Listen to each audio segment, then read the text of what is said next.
네, 2월 둘째 주 12일 광고 드리겠습니다. 네, 예배에 오신 여러분을 주님의 이름으로 환영합니다. 하나님은 예배하는 자를 기뻐하시는 거 확실합니다. 이번 기도에 내가 원하는 것 3가지를 적으시는 난이 있는데요. 반드시 적으셔서 기도해 보시기를 바랍니다. 하나님의 신실하신 인도하심이 있을 것입니다. 다음 주일 2월 19일은요. 저희 엔터교회 창립 1주년 기념주일로 지킵니다.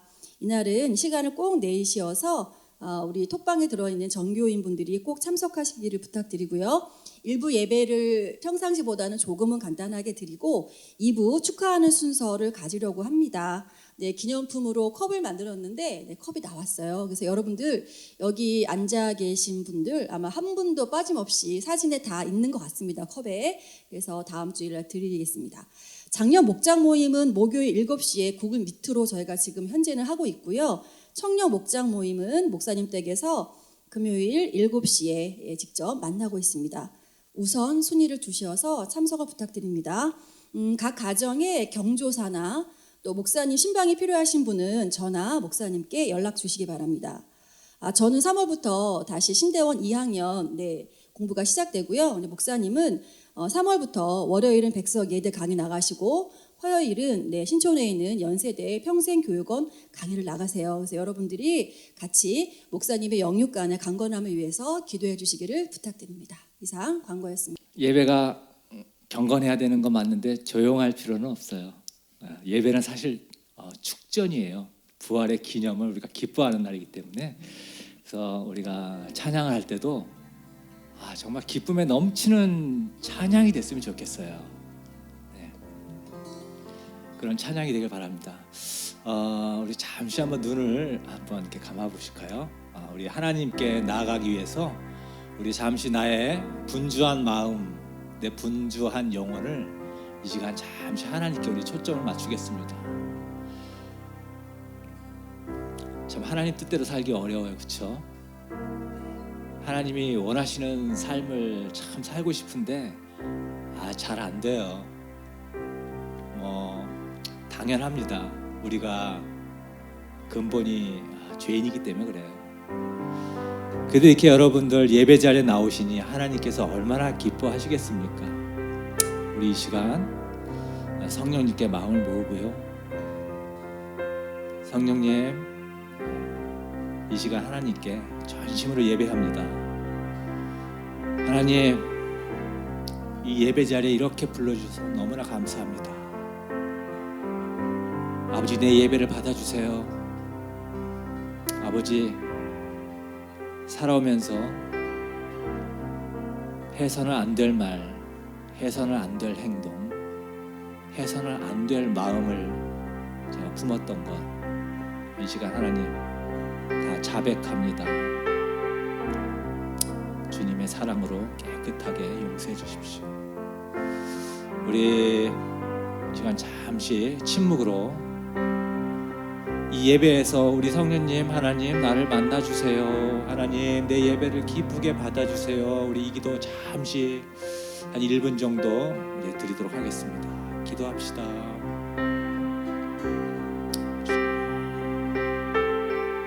이 시간 만나주십시오.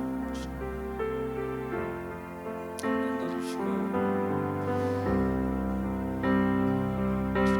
주님 안에서 다시 회복하고 새 마음을 얻어서 새 힘을 얻어서 다시 한번 힘차게 나아갈 수 있는 우리 그런 성도들 될 수 있도록 주님 지금 아버지 저희 마음 깨끗할 수 있도록 하나님 도와주십시오. 주님 도와주십시오.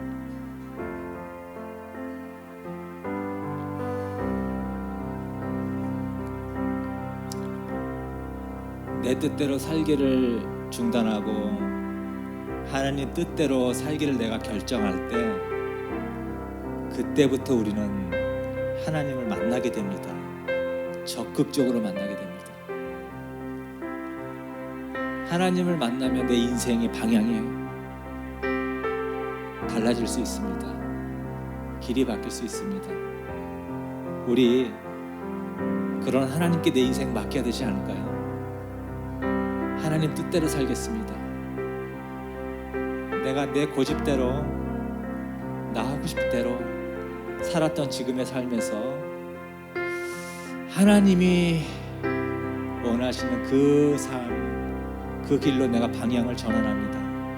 우리 주님 뜻대로 살겠습니다. 우리 이 찬양 부를 텐데요, 그냥 단순히 노래만 하는 것이 아니라 내 마음을 담았으면 좋겠어요. 아버지, 정말 내가 주님 뜻대로 살겠습니다. 이제는 정말 주님이 이끄시는 대로 내가 살겠습니다. 우리 그런 나의 고백이 담기는 찬양으로, 우리 이 찬양을 기도로 하나님께 올려드립시다.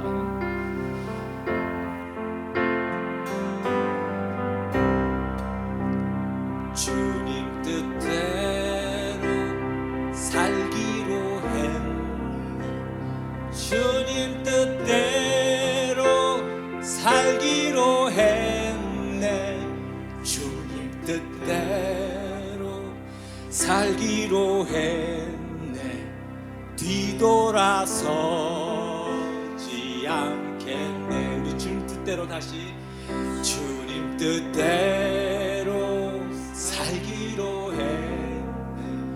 주님 뜻대로 살기로 했네.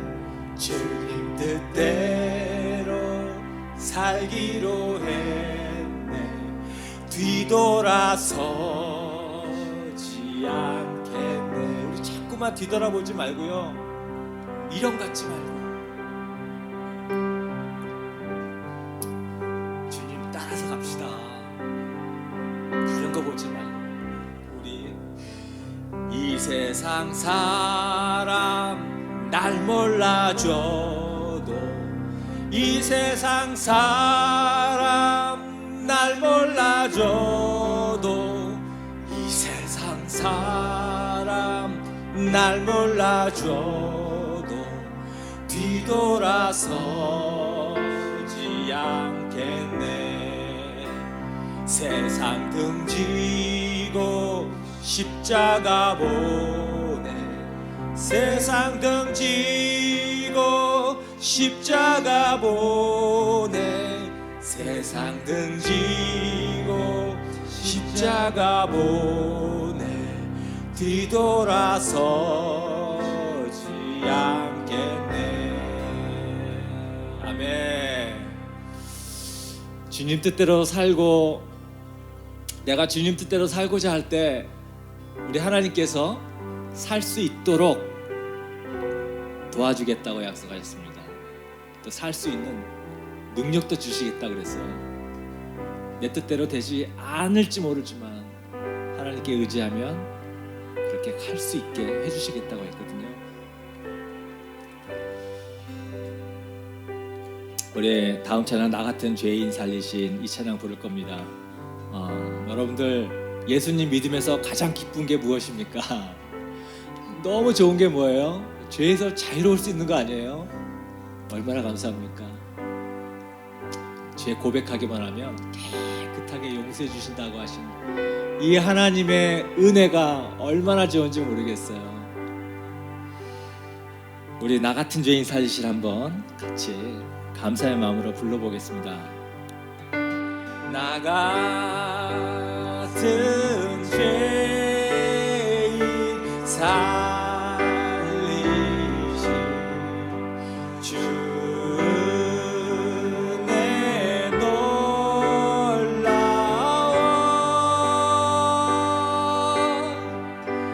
잃었던 생명 찾았고 광명을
능력은 보혈의 능력 주의 보혈 시험을 이기는 승리되니 참 놀라운 능력이로다 주의 보혈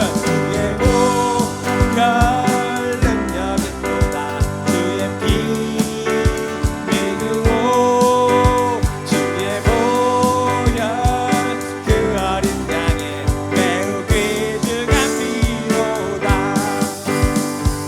육체의 정욕을 이길 힘 보혈의 능력 주의 보혈 정결한 마음을 얻게 하니 참 놀라운 능력이로다 주의 보혈 능력이로다 주의 피 믿으오 주의 보혈 그 어린 양의 매우 귀중한 피로 주의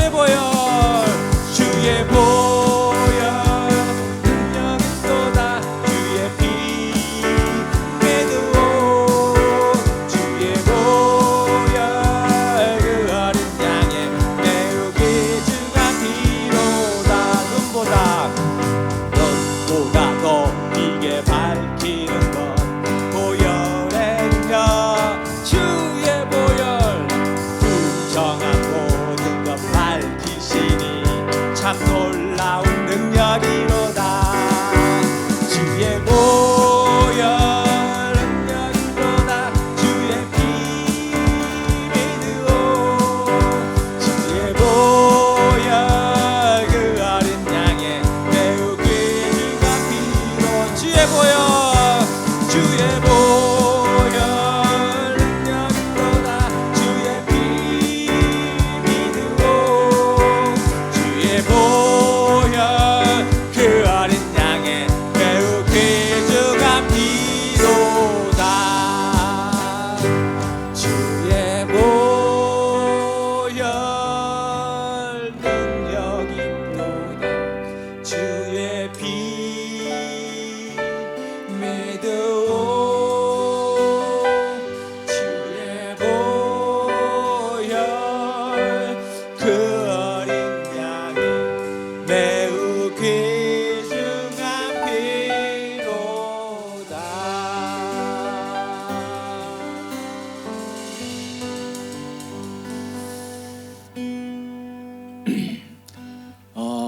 하나님께서 너는 내게 부르짖어라. 내가 너에게 응답해 주겠다.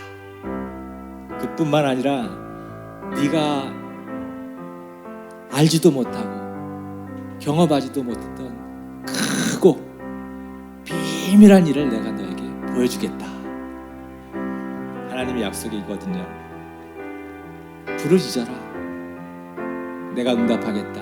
우리 하나님은 먼데 계신 하나님 아니고요. 우리가 부르시면 와주시는 하나님이십니다. 불을 지져야죠. 하나님 찾아야죠.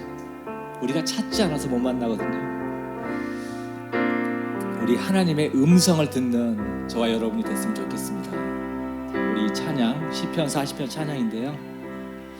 이 찬양을 같이 고백하겠습니다. 하나님의 음성을 듣고자 기도하며 귀를 기울이시고 내 기도를 들어주신다네. 깊은 웅덩이와 수렁에서 끌어주시고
크신 권능으로 우리들을 사랑하여 주시네.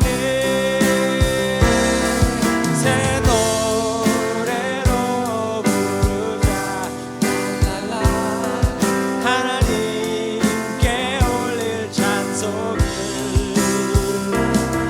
새 노래로 부르자 하나님 사랑을. 새 노래로 부르자 랄랄라 하나님께 올릴 찬송을. 새 노래로 부르자 하나님 사랑을.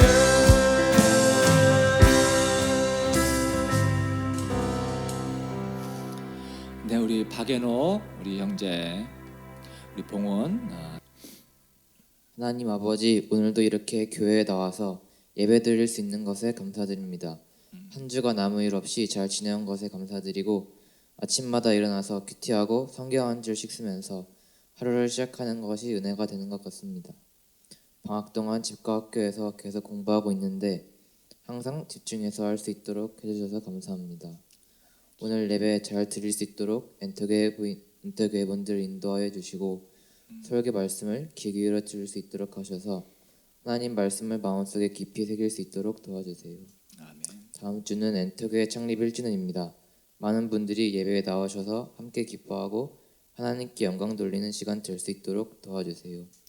예수님의 이름으로 기도드립니다. 아멘. 아멘. 네, 감사합니다. 자, 우리 오늘도 금주의 암성성구 두 번째 모든 사람이 죄를 범하 우리가 같이 한번 읽고요. 그리고 또 찬양으로 또 우리 암송하도록 해볼게요. 같이 한번 읽겠습니다. 시작. 모든 사람이 죄를 범하. 이사야 53장 6절. 우리는 모두 양처럼 길을 잃고 각기 제 갈 길로 흩어졌으나 주님께서 우리 모두의 죄악을 그에게 지우셨다. 저 말씀에 대한 설명은 우리가 지난 1년 동안 쭉 했는데요. 이게 우리가 머리에 담아야 되거든요. 먼저 그래야 이게 가슴으로 내려옵니다. 그랬을 때에 가슴으로 내려왔을 때 우리가 행동으로 이제 사라지거든요. 그래서 다 필요 없고 무조건 외워야겠다. 그런 마음에서 노래를 외우자. 이게 저의 작전입니다. 여러분 제 작전에 같이 좀 끌려 들어와서 암송했으면 좋겠어요. 우리 한번 불러볼게요. 모든 사람이 모든 사람이 죄를 범했어. 이사야 53장 6절. 모든 사람이 죄를 범했어. 이사야 53장 6절. 우리는 모두 양처럼 길을 잃고 각기 제 갈 길로 흩어졌으나 주님께서 우리 모두의 죄악을 그에게 지우셨다. 우리는 모두 양처럼 길을 잃고 각기 제 갈 길로 흩어졌으나 주님께서 우리 모두의 죄악을 그에게 지우셨다. 한 번 더요. 모든 사람이 죄를 범했어. 이사야 53장 6절. 모든 사람이 죄를 범했어. 이사야 53장 6절.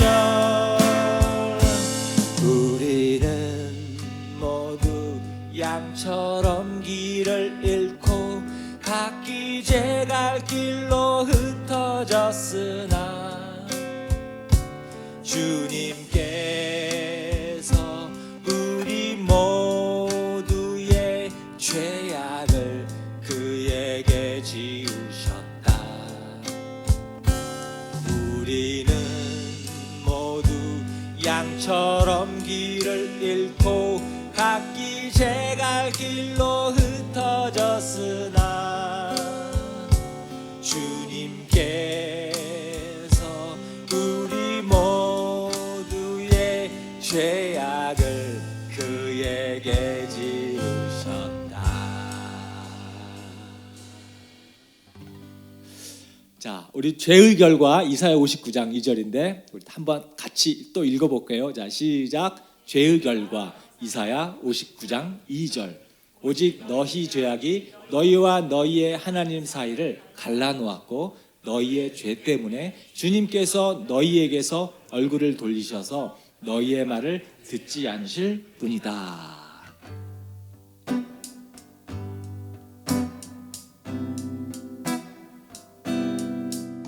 이사야 59592 이사야 59592 이사야 59592 이사야 59592 다시 한번 이사야 59592 죄 결과 이사야 59592 죄 결과 이사야 59592 죄 결과 이사야 59592 오직 너희 죄악이 너희와 너희의 하나님 사이를 갈라놓았고 너희의 죄 때문에 주님께서 너희에게서 얼굴을 돌리셔서 너희의 말을 듣지 않으실 뿐이다. 죄의 결과 다시 한번요. 이사야 59592 죄 결과 이사야 59592 죄 결과 이사야 59592 죄 결과 이사야 59592 오직 너희 죄악이 너희와 너희의 하나님 사이를 갈라놓았고 너희의 죄 때문에 주님께서 너희에게서 얼굴을 돌리셔서 너희의 말을 듣지 않으실 뿐이다. 죄의 결과. 네, 잘하셨습니다.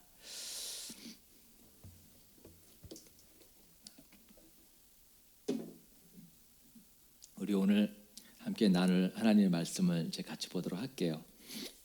우리 예레미야서 31장 31절에서 34절인데요. 우리 다 같이 일어서셔서 다 같이 읽도록 하겠습니다. 같이 읽을게요.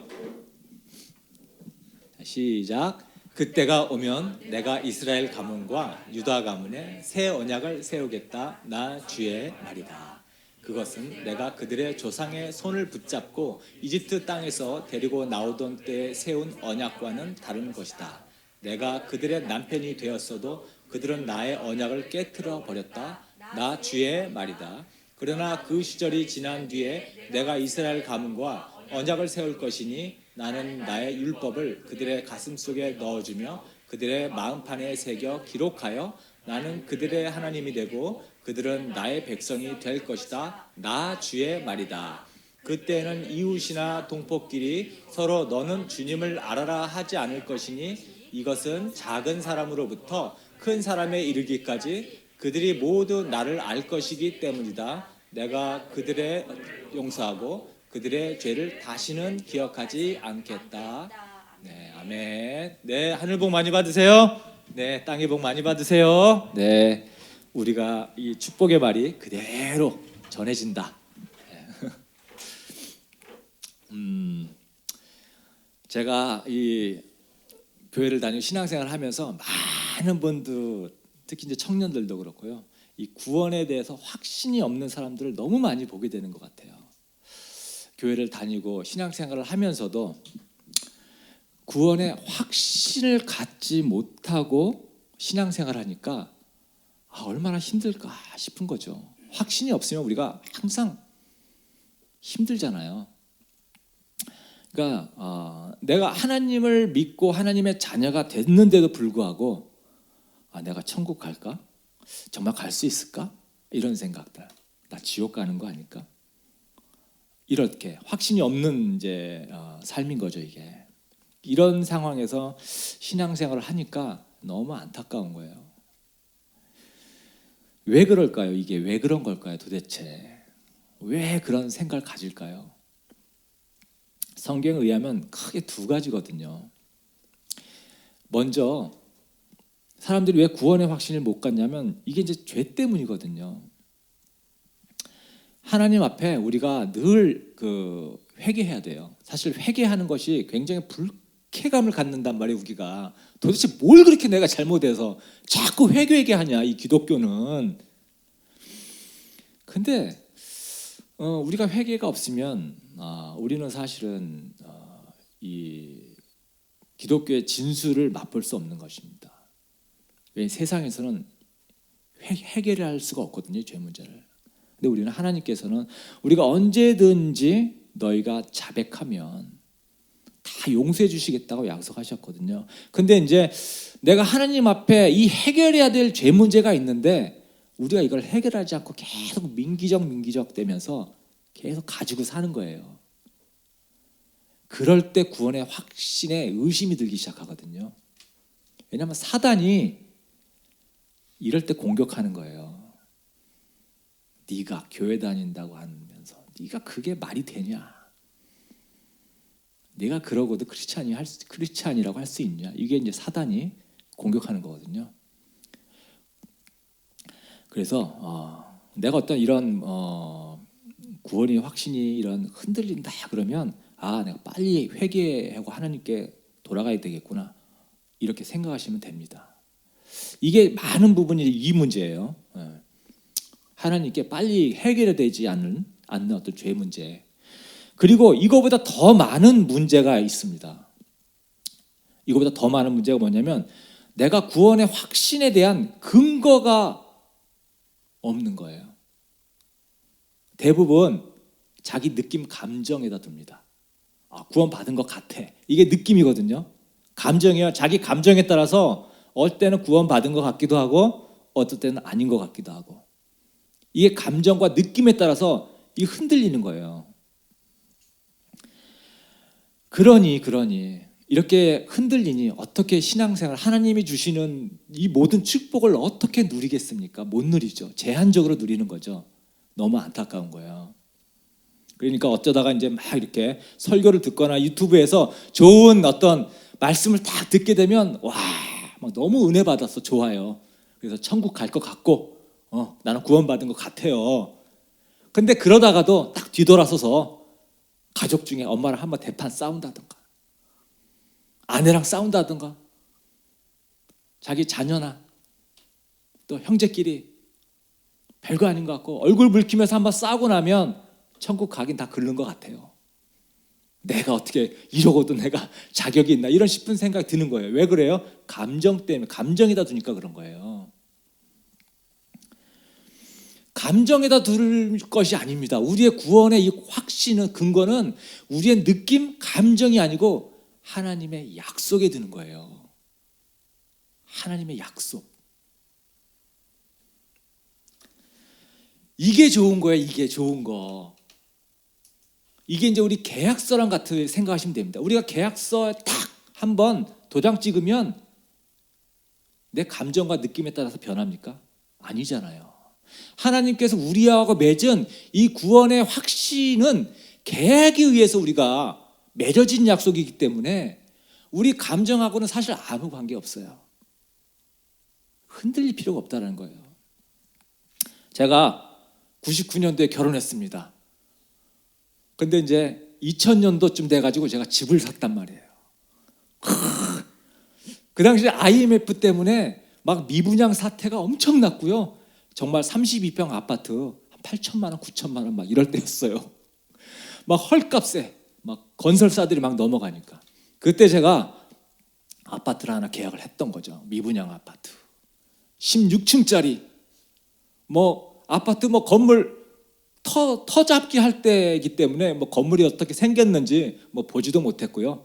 그냥 분양 하우스, 분양 사무실에 모형 하나, 주공 아파트라 가지고 모형도 안 만들더라고요. 그냥 딸랑 그림, 그거 그림 하나 가지고 제가 계약을 했어요. 그래도 얼마나 좋은지 몰라요. 이제 2년 후에 완공이 되면 이제 입주할 거란 말이죠. 2년 후에. 너무 좋았어요. 야, 믿어지지 않더라고요. 야, 이게 진짜 2년에 내 집이 되는 거야? 와, 너무 기뻤어요. 근데 여러분, 내가 믿어지지 않는다고 이 집이 내 집이 아닌 겁니까? 내가 계약서에 사인을 했고, 그리고 2년 후에 완공이 되면 나는 그냥 이사만 하면 그냥 내 집이 되는 거예요. 그죠? 내가 이것 때문에 야, 너 집사 때문에 물어봤을 때 그거 가봐야 알지 뭐. 아직 입주도 안 했는데. 이거 바보 같은 대답이잖아요. 그죠? 그래, 나 집 샀어. 내 계약했어. 분양받았어. 내 집 샀어. 당연한 거죠. 반드시 2년 후에 완공이 되고 그 계약 날짜에 나는 잔금을 내고 입주하면 그 집은 내 집이 될 겁니다. 이것 때문에 불안해하거나 걱정할 필요가 하나도 없는 거예요. 왜요? 계약서에 사인했으니까. 도장 찍었으니까 변함이 없는 거죠. 우리 구원의 확신이 바로 이겁니다. 여러분, 내 기분과 감정에 의해서 이게 바뀌거나 그러는 게 아니에요. 하나님과 우리는 이 구원에 관련해서 계약을 맺었거든요. 그래서 우리가 이 계약의 근거에서 구원의 확신을 갖는 거예요. 그러려면 우리가 이 계약서를 알아야 되지 않습니까? 계약서 봐야죠. 계약서 조항을 봐야죠. 계약서에는 모든 계약 조항이 있어요. 너희가 중도금을 이때 얼마를 내고 이때 얼마를 내고 잔금을 얼마 내야 입주하는 거지. 그죠? 항상 계약에는 우리가 해야 될 역할이 있는 거예요. 그러니까 그거를 봐야죠. 계약서를. 그래서 우리가 성경을 읽는 거예요. 성경을 공부하는 게 바로 그런 거예요. 이 계약서를 알아야 우리가 되거든요. 여러분, 이 성경책이 하나님과 우리와 맺은 계약서예요. 계약서. 이 계약서 모르면 우리 흔들립니다. 그래서 제가 지금 우리가 1월 초에 3주 동안 말씀 보아 찾기 했잖아요. 생각보다 많은 분들이 함께하지 못했어요. 사실 좀 놀랬어요. 놀랬어. 우리 엔터교회 성도들의 지금 어떤 이런 실력이다. 이게 실력이다. 저는 실력이라고 생각해요. 신앙의 실력이라고 생각하고, 이런 상황에서 제가 또 어떤 성경 공부를 막 이끌어간다 그러면 다들 너무 부담스러워할 것 같아. 그래서 제가 많이 뜸들이고 있고요. 그래도 적어도 3월이나 4월 중에는 아주 가장 기초적인 성경 공부입니다. 생명의 삶. 이 공부를 이제 시작해야 됩니다. 이 계약서, 그것만 알아도 우리가 이 계약서의 내용을 그냥 딱 핵심적인 것만 훑는다고 보시면 돼요. 이 성경 공부를 지금 이제 계획하고 있어요. 여러분들이 조금 지루하다, 뭐 교회에서 뭐 할 거 없나, 뭐 이런 마음이 들 때쯤 되면 이거 하자! 라고 내가 한번 보고 있습니다. 좀 적극적으로 이렇게 좀 흥미 있게 많이 좀 참석했으면 너무 좋겠어요. 그런 재미를 누렸으면 좋겠어요. 하나님 우리와 계약을 맺었었는데 2번 계약을 맺었어요. 옛날에 맺은 계약이 구약, 그리고 새로 맺은 계약이 신약, 이거거든요. 근데 우리가 이제 계약을 새로 맺을 때는 옛날 계약은 파기되죠. 그죠? 그래서 우리는, 저와 여러분들은 우리 새로운 계약 관계에 의해서 구원의 확신을 갖는 거예요. 그죠? 그러니까 우리가 이 새로운 계약을 알아야 되겠죠. 오늘 제가 여러분들과 지금 이 우리의 구원의 계약서, 이 구원에 근거하는 계약서를 오늘 여러분과 함께 나눌 거예요. 이것을 여러분들이 꼭 기억했으면 좋겠습니다. 흔들리지 않았으면 좋겠어요. 예수님께서 누가복음 22장 20절에 이 계약서를 말씀해 주시고 있습니다. 자, 누가복음 22장 20절인데 자, 우리 같이 한번 읽어볼게요. 자, 시작. 그리고 저녁을 먹은 뒤에 잔을 그와 같이 하시고서 말씀하셨다. 이 잔은 너희를 위하여 흘리는 내 피로 세우는 새 언약이다. 자, 새 언약이다 말씀해 주셨죠. 내가 흘리는 이 피로 내가 새로운 언약을 맺는다 그랬어요. 그러니까 새로운 언약은 예수님께서 십자가에 달려서 돌아가신 그 때가 바로 새 언약을 맺는 순간이거든요.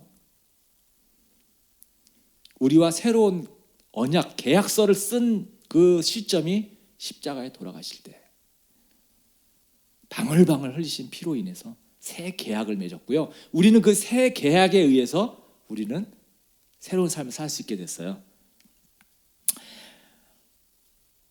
그래서 이 새 계약 관계에서 우리가 구원의 확신을 갖고 있는데 그럼 도대체 예수님께서 십자가에 돌아가시면서 맺은 그 새 언약이라는 게 무엇이냐? 그것에 대한 구체적인 내용이 요한복음 1장 12절에 말씀하고 있는 것입니다. 이것도 한번 우리 같이 읽어볼까요? 자, 시작. 그러나 그를 맞아들인 사람들 곧 그 이름을 믿는 사람들에게는 하나님의 자녀가 되는 특권을 주셨다. 자, 이것 때문에 예수님이 십자가에 돌아가신 거예요. 그리고 새 언약은 바로 이겁니다. 뭐냐? 예수님을 맞아들인 사람들. 그러면 그거는 믿는 사람들이라는 거거든요. 맞아들인 사람들 이퀄 믿는 사람들. 그 사람들은 구원해 주겠다라는 거예요. 자, 하나님의 자녀가 된다는 것이 구원에 들어온다는 겁니다. 이게 바로 새 언약의 하나님의 계약서에 지금 약속하신 내용입니다.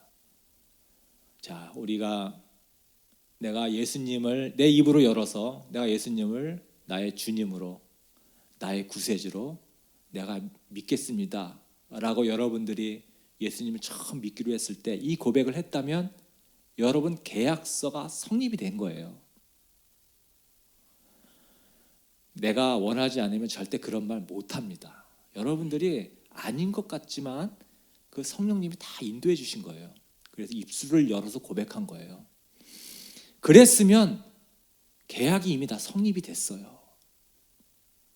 여러분들이 아닌 것 같아도 저 계약에 의해서 나는 구원을 받은 겁니다. 그러니까 흔들리시면 안 되는 거예요.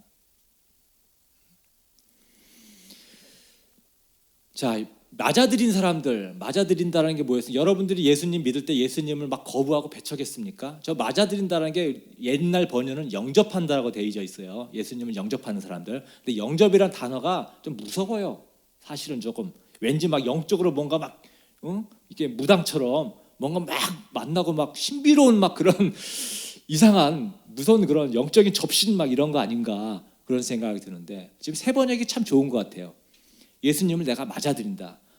예수님을 배척하지 않고 거부하지 않고 내가 예수님이 어떤 분인가 내가 한번 이분을 한번 믿어볼까라는 그런 마음을 가졌다고 하면 예수님이 쑥 들어오신 거거든요.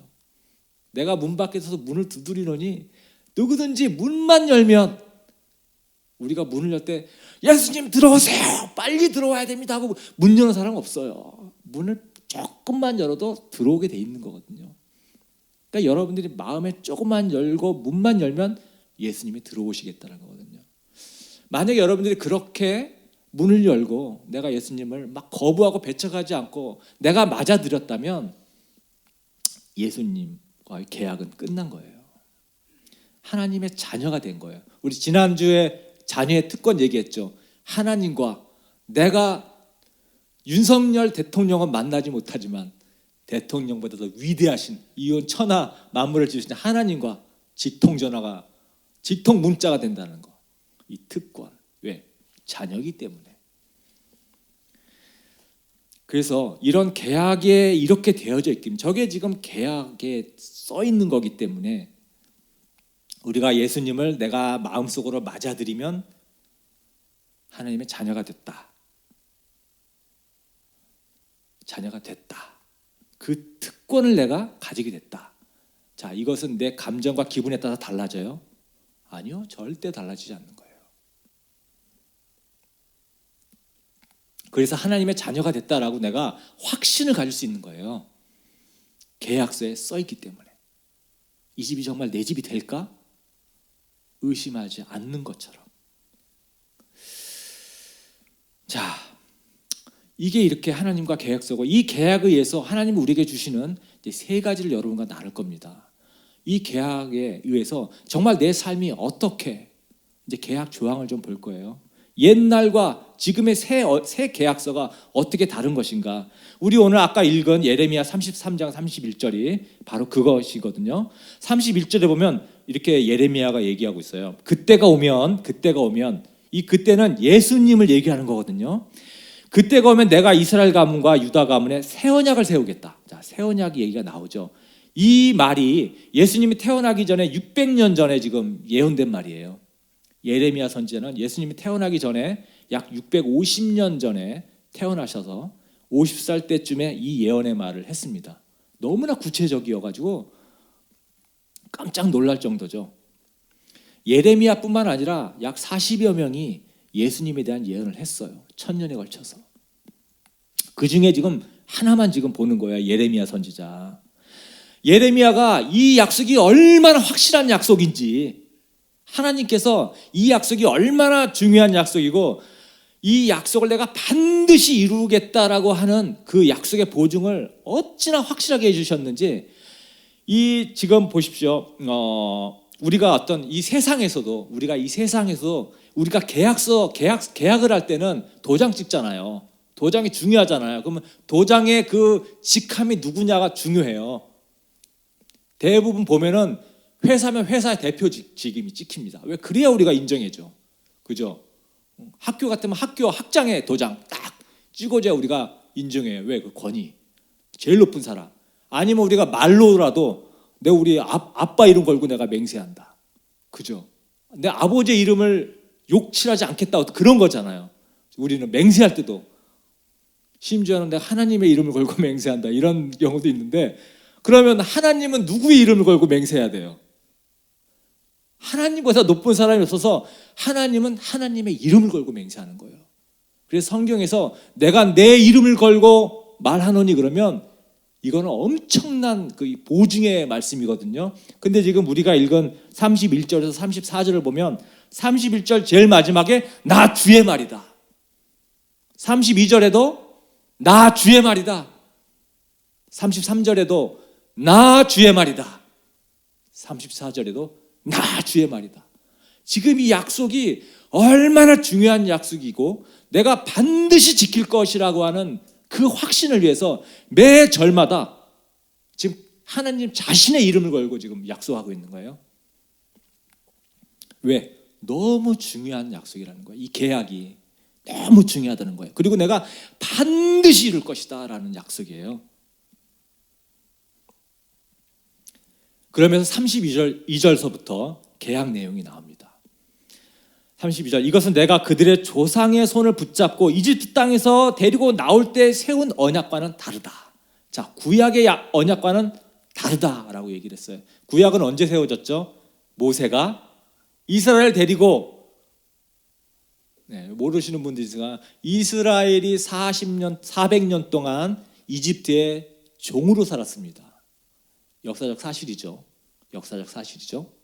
근데 그 400년 후에 모세라는 지도자를 통해서 이스라엘이 이집트에서 다 나옵니다. 상상도 할 수 없는 일이 벌어진 거죠. 무려 200만 명이. 역사적 사실이죠? 네, 역사적 사실이죠.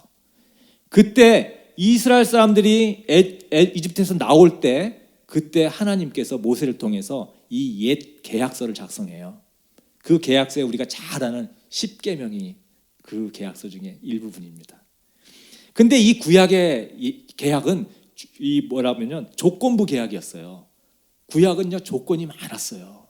그래서 그 조건이 신명기에 이제 쫙 나오는데 신명기 28장서부터 나오는데 제가 읽어볼 테니까 여러분 한번 가만히 한번 들어보십시오. 어떤 계약 내용인지.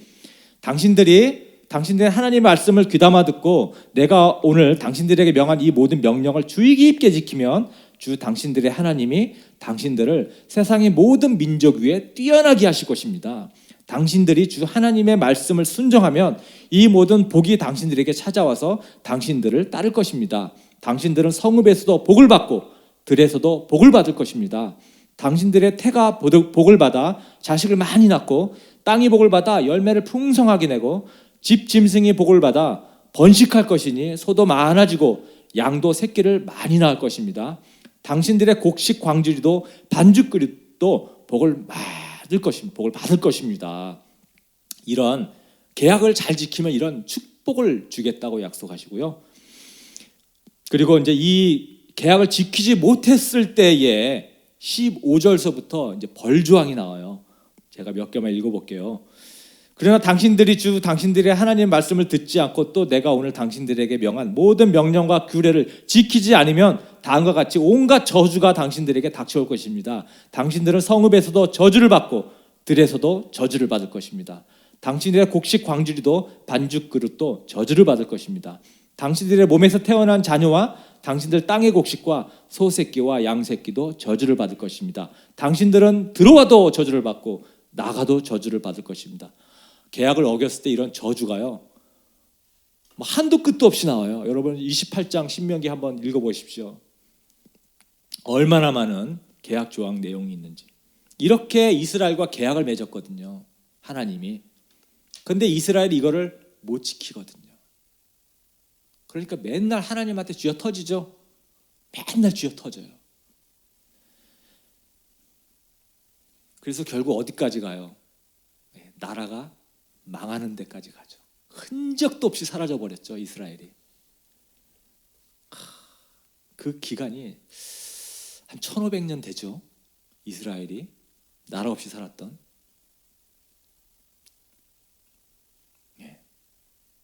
한 2000년 되나요? 2000년 정도 될 것 같으네요. 왜 그렇게 이스라엘이 그 하나님의 계약을 못 지켰을까? 두 가지거든요. 자기 뜻대로 살고 싶은 마음이 없어요. 하나님의 계명이 좋은 건 다 알아요. 정말 도덕적으로 너무나 좋은 내용들이거든요. 근데 그렇게 살고 싶은 마음이 없어요. 그만큼 악한 거예요, 이 사람들이. 선하게 살고 싶은 마음이 없어. 또 그렇게 살고 싶어도 능력이 안 돼, 능력이. 그래서 약속을 못 지키는 거였어요. 그래서 하나님이 안 되겠다, 내가 너희와 새 계약을 맺어야겠다라고 하신 거고, 그 새 계약이 내가 너희와 옛날에 모세를 통해서 맺었던 계약과는 내가 다른 계약이다라고 하시면서 그 33절에 어떻게 다른가 하는 것을 지금 말씀해 주고 있어요. 읽어볼게요. 그러나 그 시절이 지난 뒤에 내가 이스라엘 가문과 언약을 세울 것이니 나는 나의 율법을 그들의 가슴 속에 넣어주며 그들의 마음판에 새겨 기록하여 나는 그들의 하나님이 되고 그들은 나의 백성이 될 것이다. 나 주의 말이다. 자, 첫 번째, 새 계약에서, 옛날 계약과 새 계약에서 무엇이 달라지는지, 너희들이 하나님의 자녀가 되면 새 계약에서는 너희들이 내 뜻대로 살고 싶은 마음을 내가 주겠다. 이게 너무 중요해요. 옛날에는 살고 싶은 마음이 없었습니다. 근데 이제는 너희가 하나님 뜻대로 살고 싶은 마음을 주겠다 그랬어요. 우리 모두 그런 마음을 가지고 있어요. 이게 첫 번째 약속이에요. 우리 마음판에다가 이 계약을 심어주겠다라는 거예요. 마음판에, 가슴속에 넣어주겠다. 마음판에 내가 새겨서 기록해주겠다. 이게 우리가 성령에 이끌려서 사는 삶을 얘기하는 거거든요. 그래서 성경에 보면은, 구약에서는 성경에서 해라 하지 말라가 얼마나 많겠어요. 다 알려줘야 되니까. 근데 새 언약에는 이렇게 전혀 없거든요. 무엇을 해야 된다, 무엇을 하지 말아야 된다. 왜 그러겠어요? 마음판에 새겨줄 테니까 이제 너희들 몰라도 돼. 그러니까 여러분들이 가끔 이런 질문해요. 크리스찬이 주식해도 됩니까? 하면 안 됩니까? 성경에서 답이 없잖아요. 그러죠. 걱정하지 말라는 거예요. 새 언약 시대에는 성령님이 알려주신다는 거예요. 똑같은 거지만 누구는 해도 되고 누구는 해서는 안 된다고 말해주십니다. 성령님이. 너는 투기 목적으로 1억 천금을 노리고 네가 주식을 하려는 너 그 우상한 돈을 우상으로 섬기는 그런 마음이 있기 때문에 너는 하면 안 돼. 양심이 알려줘요. 하지만 정말 이 하나님의 기업, 하나님의 일을 하기 위해서 이 기업이 정말 잘 돼야 된다라고 하는 그런 확신 때문에 내가 이 기업을 돕기 위해서 그 회사의 주식을 장기적 계획을 가지고 잘 되길 바라면서 주식을 산다면 주식을 해도 되죠. 양심이 알려준다는 거예요. 여러분 다른 데 가서 물어볼 필요 없이요. 내 양심이 나에게 이미 다 알려줘요. 그게 하나님이 새 언약 시대에는 마음판에 내가 새겨주겠다. 더 이상 너희가 예언자나 선지자나 찾아가서 물어보지 않아도 된다. 이게 새 언약의 약속입니다. 첫 번째 약속. 여러분 그래서 성령님만 음성만 잘 따라가면 돼요. 두 번째 조항은 뭐냐? 34절에 계속 나오는데요. 다시는 너의 죄를 기억하지 않겠다. 이겁니다. 다시는 너의 죄를 기억하지 않겠다. 내가 그들의 허물을 용서하고 그들의 죄를 다시는 기억하지 않겠다. 우리가 예수님을 영접하면 이미 다 그냥 끝났어요. 더 이상 죄책감 가질 필요 없어요. 이게 얼마나 우리를 죄에서 자유롭게 해주는지 몰라요. 아까 우리 찬양 그래서 불렀잖아요. 죄에서 자유를 얻게 함은 주 보혈의 능력. 그죠? 근데 가끔 있잖아 이런 말 하는 분 있어요. 내가 옛날에 지은 죄 때문에 내가 벌 받나 보다. 그거 아니에요. 그거 이런 거 하지 마세요. 옛날 죄 기억하지 마세요. 예수님을 내가 믿고 고백했으면 다 끝났어요. 왜냐면 깨끗하게 지워주시겠다고. 누구든지 그리스도 안에 있으면 새로운 피조물이다. 옛것은 지나갔다. 새것이 되었다. 다시는 죄를 기억하지 않겠다고 약속했습니다. 그럼에도 불구하고 우리는 죄를 짓죠. 죄를. 그래도 우리는 늘 연약하기 때문에. 근데 그때마다 내가 진심으로 회개하면 또 깨끗이 또 제로 세팅 지워주겠다는 거예요. 그러니까 여러분 힘들 때는 그냥 아버지 앞에 나오기만 하면 됩니다. 그러면 다 돼요. 그럼 우리 또 자유롭게 자유하게 얼마나 마음이 가벼워요. 하느님과 긴밀한 그런 친밀한 관계에 사시는 여러분 되시기를 간절히 바랍니다. 세 번째 계약, 옛 계약과 새 계약의 다른 점 세 번째 34절 전반부에 나옵니다. 누구든지 나를 알 수 있게 해주겠다. 누구든지 나를 알 수 있게 해주겠다. 그때는 이웃이나 동포끼리 서로 너는 주님을 알아라 하지 않을 것이니 작은 사람으로부터 큰 사람에 이르기까지 그들이 모두 나를 알 것이기 때문이다. 이렇게 약속하셨어요. 하나님이 어떤 존재인지 무엇을 원하는지 무엇을 기뻐하시는지 알게 된다는 거예요. 자, 이 안다라는 게 우리가 아는 거랑 좀 다른, 우리가 생각하는 거랑 좀 다른데요. 여러분 윤석열 아십니까? 윤석열 알아요? 나도 아는데 여러분도 아시는군요. 네, 뭐 만나본 적 있어요? 네. 우리가 안다라는 거는 그냥 머리로 아는 거죠. 지식적으로, 그죠?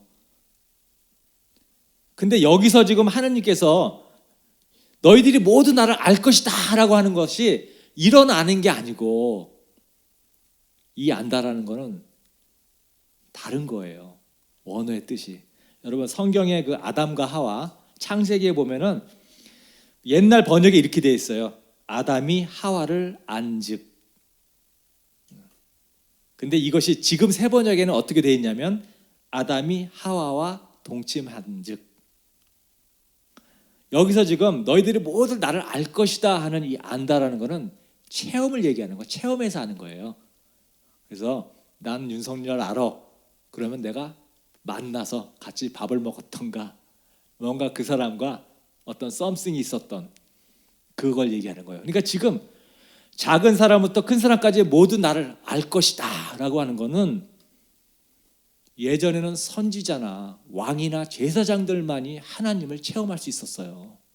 하나님이 그 사람들을 통해서만 말씀을 하셨거든요.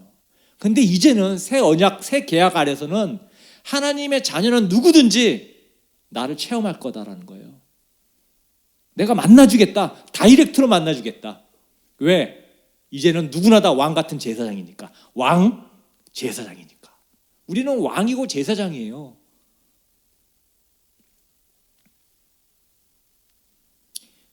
다 나를 알 것이다. 여러분 이게 새 계약의 조항입니다. 나같이 뭐 목사라든가 전도사님만 하나님 아는 거 아닙니다. 누구나 하나님 음성을 들을 수 있습니다. 음성이라 그래서 이렇게 우리가 듣는 이 음성이 아닙니다. 우리의 마음속에 하나님이 확 들려주시는 강력한 메시지들이 있어요. 또 나의 직감을 통해서 깨닫게 해주시는 그 하나님의 인도하심이 있어요. 구약 시대는 이것조차 없었다라는 거예요. 그러니 하나님의 뜻대로 어떻게 살겠습니까? 못 살죠. 우리가 이 하나님이 우리하고 맺은 이 계약서, 여러분 다른 많은 계약서 조항은 몰라도 이 세 가지 너무 중요한 세 가지 계약서인데요. 이것을 우리가 꼭 기억했으면 좋겠습니다. 하나님 뜻대로 살 수 있는 능력 주셨다. 그래서 하나님이 우리 마음에 소원을 두고 일한다고 하시죠. 우리 마음속에 뭔가 내가 이런 걸 하고 싶다. 아주 선한 어떤 방향으로 마음을 주셨을 때 그 하나님이 하나님 뜻대로 살 수 있도록 지금 알려주시는 거거든요. 그리고 또 새 계약에 의해서 내 죄 용서됐다. 자꾸 죄책감 갖지 마시기를 간절히 부탁드립니다. 자꾸 자기 우물에 자기 방에 막 자기 연민이라고 보통 얘기하는데 절대 그러지 마십시오. 그거 굉장히 나쁜 거예요. 자기 연민에 빠지는 거. 그리고 하나님을 친밀하게 알 수 있다. 알게 해주겠다. 어떻게 그러려면 어떻게 해야 돼요? 기도해야죠. 기도해야죠. 이 새 계약, 새롭게 맺어진 이 계약의 축복, 이것을 누리기 위해서 우리가 먼저 하나님을 내가 맞아들여서 자녀가 되는 것이 먼저 이루어져야 되겠죠. 그러나 그를 맞아들인 사람들, 곧 그 이름을 믿는 사람들에게는 하나님의 자녀가 되는 특권을 주셨다. 예수님을 내가 맞이해서 자녀가 되는 것이 먼저 중요합니다. 그래야 계약 관계에 들어오고, 그랬을 때 우리는 하나님의 축복을 받을 수가 있어요.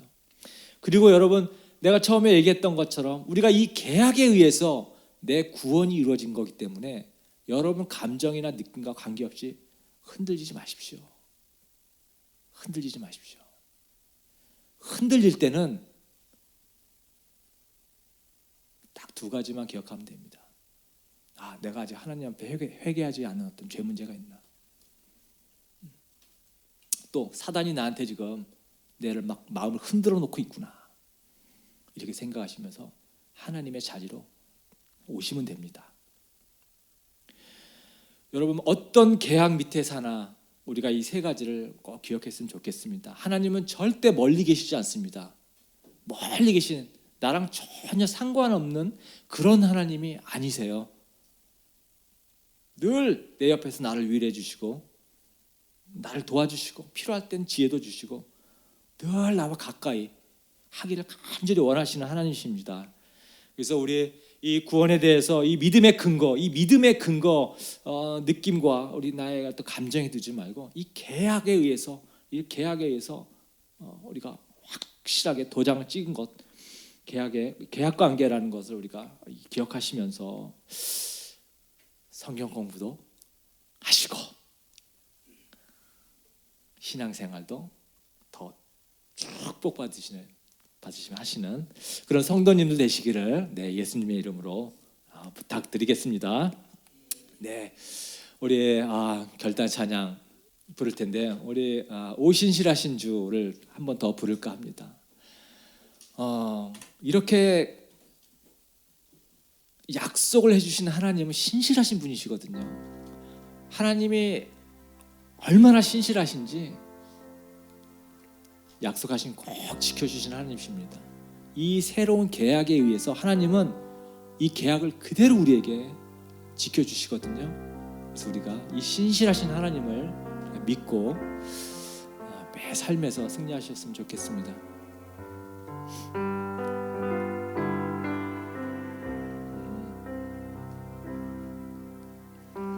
하나님 한 번도 나를 실망시킨 적 없으시고 언제나 공평과 은혜로 나를 지키셨네. 오신실하신 주, 오신실하신 주,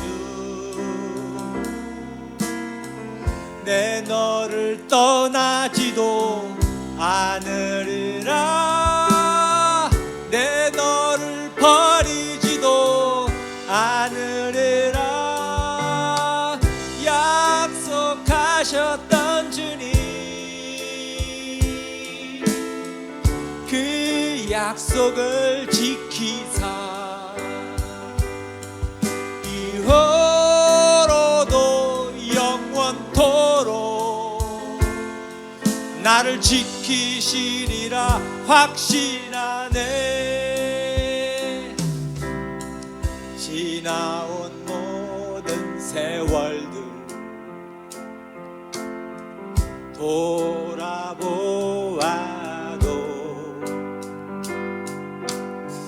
그 어느 것 하나 주의 손길 안 미친 적 하나 없네.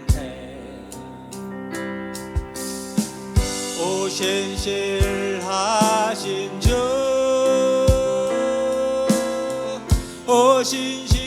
오신실하신 주, 내 너를 떠나지도 않으리라. 내 너를 버리지도 않으리라. 약속하셨던 주님, 그 약속을 지키사 이후로도 영원토록 나를 지키시리라 확신하네.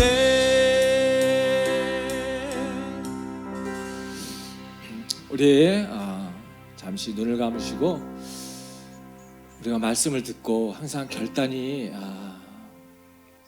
있기를 바랍니다. 작은 것 하나라도. 오늘 우리 세 가지 하나님의 계약의 내용들, 계약서의 이 확증한 하나님이 매 구구절절마다 내 이름으로 맹세한다, 내 이름으로 맹세한다, 간절한 하나님의 이 계약서 내용을 우리가 잊지 않았으면 좋겠습니다. 하나님 뜻대로 살 수 있도록 해주시겠다고 하셨고, 내가 너희들이 나를 체험적으로 그렇게 알 수 있겠다고 그렇게 하나님께서 약속해 주셨고, 또 우리의 모든 죄 어떤지라도 내가 너희들이 자백만 하면 내가 다 지워주겠다, 깨끗하게 내가 기억하지 않겠다. 이 새로운 계약서, 계약의 내용을 우리가 꼭 기억하시면서, 하나님 그렇습니다, 하나님 어떤 죄라도 내가 이제는 거리낌 없이 하나님 앞에 가서 내가 다 고하고 하나님 용서를 구하겠습니다. 그리고 이제는 내가 이 죄로부터 내가 조금 내가 달라지려고 내가 한번 노력해 보겠습니다. 하나님 할 수 있는 마음도 능력도 주시겠다고 했으니까 하나님 도와주세요. 참 제 뜻대로는 잘 안 되지만 하나님 도와주세요. 하나님 죄로부터 더 멀어져 갈 수 있도록 도와주세요. 그리고 이런 결단 또 하나님 좀 만나고 싶습니다. 하나님 정말 매일 삶 속에서 하나님 더 깊이 경험하고 싶습니다. 하나님 그렇게 할 수 있다고 하셨으니 이제 하나님 내가 기도하고 그 세세한 하나님의 약속을 내가 한번 체험하고 싶습니다. 하나님 그래서 내가 더 기도하겠습니다. 하나님께 내가 간구하겠습니다. 내가 부르짖겠습니다. 하나님 응답해 주십시오. 하나님 경험하게 해주십시오.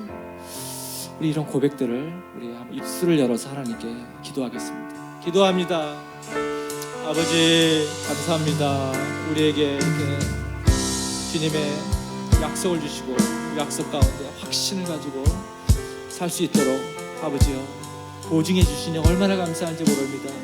우리 마음대로 우리 뜻대로 살려고 했을 때는 너무나 안 되는 많은 것들이 이제는 성령님께서 우리 안에 내주셔 하셔서 우리의 마음과 양심을 통해서 가야 될 방향과 길과 또 해야 될 일과 하지 말아야 될 일들을 세세하게 알려주시니 하나님 이제 정말 내 뜻대로 사는 것이 아니라 주님이 이끌어주시는 그 삶대로 방향을 따라가서 살 수 있도록 하나님 도와주십시오. 성령님의 순종하며 살아갈 수 있도록 하나님 도와주십시오. 그래서 하나님 정말 하나님을 더 깊이 정말 일상생활에서 하나님을 체험하고 경험하고 하나님이 함께 하시는 것을 정말 누리며 사는 복된 삶을 살아갈 수 있도록 하나님 인도하여 주시옵소서. 그렇게 하나님을 아버지 경험하기 원합니다. 날마다 주님의 죄 가운데서 저를 건져주시고 하나님 오늘보다 내일 더 죄로부터 멀어지게 하시고 또 내일보다 또 그 다음날 더 하나님의 자녀답게 살 수 있도록 도와주시고 용서해 주신 은혜를 감사하면서 하루하루 주님 승리하는 삶을 사는 저희들 에게 인도하여 주시옵소서. 주님 도와주시옵소서. 아버지 도와주시옵소서. 주님 도와주시옵소서. 아버지 좋으신 하나님 아버지 저희를 자녀 삼아 주셔서 감사합니다. 하나님 참 자녀답지 못한 그런 삶을 저희인데도 불구하고 하나님 적극적으로 주님을 저희가 받아들이지도 않았는데 불구하고 저희 조금 연 그 마음에만 비집고 들어오셔서 저희 입술을 통해서 주님을 믿겠습니다 고백하게 하시고 그 한마디로 나의 자녀다. 내가 너를 의롭다고 여겨주겠다. 내가 너를 이제부터는 거룩하다고 여겨주겠다. 그렇게 확정 지어주시고 계약서까지 사인해 주신 하나님 감사합니다. 하나님 이 변하지 않는 하나님의 약속, 하나님의 계약, 하나님 이것 우리 붙들고 우리 마음에 흔들림이 없도록 하나님 도와주십시오. 우리 마음을 흔드는 악의 약한 영의 세력들 하나님 그 속임, 그 거짓된 속삭임에 저희 믿음 흔들리지 않고 이 확실한 계약에 근거해서 우리 믿음의 자녀인 것을 늘 고백하며 당당히 죄와 맞서 싸우는 저희들 되게 해주십시오. 하나님 저희가 죄에 빠질 때 하나님 앞에 나가기 부끄럽게 여기지 않고 민망하게 여기지 않고 하나님 담대하게 하나님 앞에 나가서 하나님 저 죄 지었어요. 하나님 내가 누구를 너무나 화가 나서 마음속으로 욕했어요. 하나님 내가 사랑해야 될 사람 사랑하지 못하고 화가 나서 말해야 될 말을 하고 말았어요. 용서해 주세요. 날마다 이런 고백이 우리 삶 속에서 거침없이 일어나길 원합니다. 용서해 주신 하나님을 찬양합니다. 하나님 그래서 정말 하나님 친밀하게 저희가 만나길 소망합니다.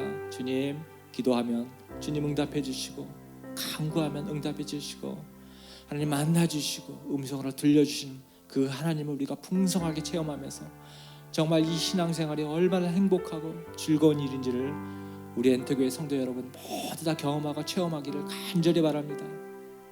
이제는 우리 주 예수 그리스도의 은혜와 하나님의 사랑과 성령님의 교통하심이 약속에 근거한 믿음, 확실한 믿음, 계약서에 근거한 믿음, 이 믿음을 나의 믿음으로 붙들고 흔들리지 않는 믿음 가운데서 날마다 하나님 체험하며 하나님께 용서함을 받으며